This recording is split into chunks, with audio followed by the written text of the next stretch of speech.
বাবা ভাঙা নামে একজন নারী হঠাৎ প্রাকৃতিক দুর্যোগের কারণে তিনি দুটি চোখ হারিয়ে ফেলেন।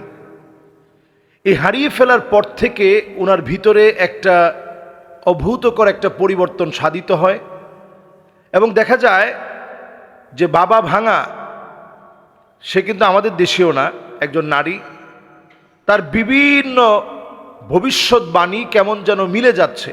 তাহলে ভবিষ্যৎবাণী কি পৃথিবীর কেউ জানে?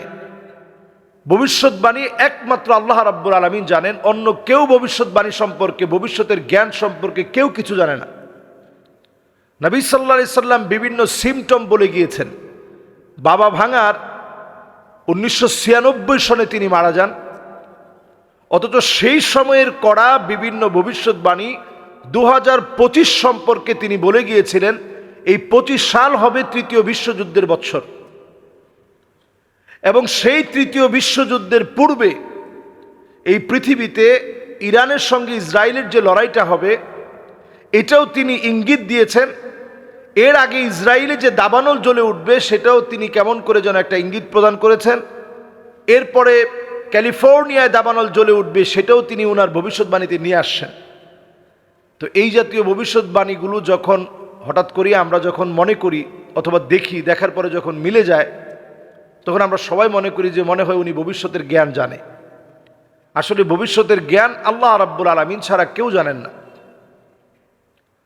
তবে অনেক সময় কোনো ব্যক্তি এমন হতে পারে দুষ্ট চক্রের বিভিন্নভাবে সহায়তা নিয়ে, দুষ্ট জিনদের সহায়তা নিয়ে তারা বিভিন্ন তথ্য বলতে পারে। যেমন আমরা এখন সিমসাং কার্টুন দেখতে পাই, যে সিমসাং কার্টুনের ভিতরে এমন অনেক ভবিষ্যৎবাণী করা হয়েছে যেটা 10 বছর পরে বাস্তব হয়েছে। হুবাহু যেভাবে দেখানো হয়েছে হুবাহু সেইভাবে সেটা প্রতিফলিত হয়েছে। তো এই জাতীয় ঘটনাগুলো যখনই ঘটে আমরা মনে করি যে কেউ গায়েবের জ্ঞান জানে। এটা হচ্ছে দুষ্ট চক্রের আরও একটি ভয়াবহ ষড়যন্ত্র। সারা পৃথিবীর দাজ্জালি মিশনের সবচেয়ে বড় চ্যালেঞ্জিং ষড়যন্ত্র হচ্ছে এটি, যে তারা বোঝাতে চায় যে তারা সব কিছু জানে, আগাম তারা বলে দিতে পারে। এই বিষয়টি তারা ছড়িয়ে দিয়ে আমাদের ঈমানকে তারা প্রতিনিয়ত নষ্ট করছে।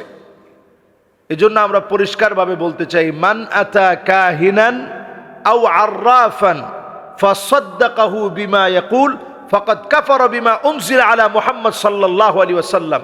কেউ যদি এমনটা মনে করে যে কোনো গণক, সেটা বাবা ভাঙা হোক, সেটা পৃথিবীর অন্য কোনো ব্যক্তি হোক, সেটা অন্য কোনো ধর্মাবলম্বী ব্যক্তি হোক, পৃথিবীর কোনো ব্যক্তি কোনো ভবিষ্যৎবাণী বলে দিতে পারে, এটা যারা মনে করবে, নবী আলাইহিস সালাতু ওয়াস সালাম বলছেন ফাকাদ কাফারা বিমা উনজিলা আলা মুহাম্মদ সাল্লাল্লাহু আলাইহি সাল্লাম।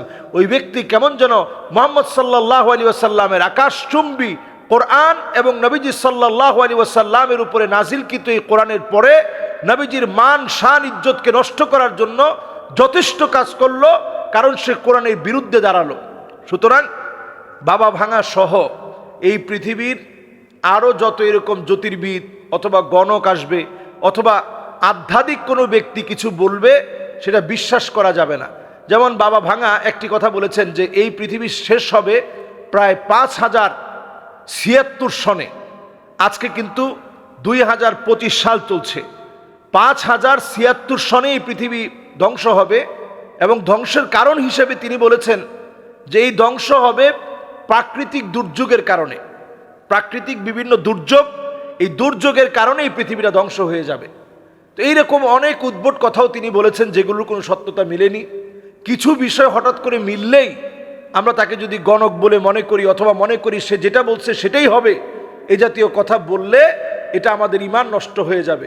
কাজেই আমি মিডিয়ার প্রতি আমি এই বিষয়ে সজাগ থাকতে বলবো যে সব কিছু আকাশ প্রযুক্তি অথবা বর্তমান সভ্যতা, এই সেকুলার সভ্যতায় সকল কথা বিশ্বাস করে এটা প্রচার করা যাবে না। এটা প্রচার করার মধ্য দিয়ে মুসলমানদের ঈমান ধ্বংস হয়ে যাবে। আল্লাহ তাআলা আমাদেরকে বোঝার তৌফিক দান করুক। আসসালামু আলাইকুম ওয়া রাহমাতুল্লাহি ওয়া